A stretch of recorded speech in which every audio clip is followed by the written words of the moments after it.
ਗੰਦਲਾਂ ਦਾ ਸਾਗ ਭੱਟੀ ਬੇਬੇ ਨੇ ਬਣਾਇਆ ਹੋਵੇ, ਕੁੰਡੇ ਵਿੱਚ ਰਗੜੇ ਮਸਾਲੇ ਦਾ ਸਵਾਦ ਹੋਵੇ।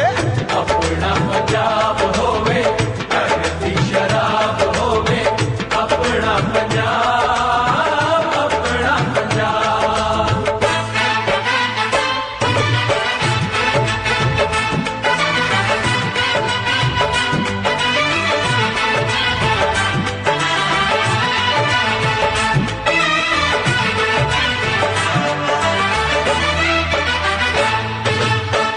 ਸਰੋਂ ਦੇ ਸਾਗ ਵਿੱਚ ਮੈਂ ਘਿਓ ਹੀ ਘਿਓ ਪਾਈ ਜਾਵਾਂ, ਮੱਕੀ ਦੀਆਂ ਰੋਟੀਆਂ ਨੂੰ ਬਿਨਾਂ ਗਿਣੇ ਖਾਈ ਜਾਵਾਂ।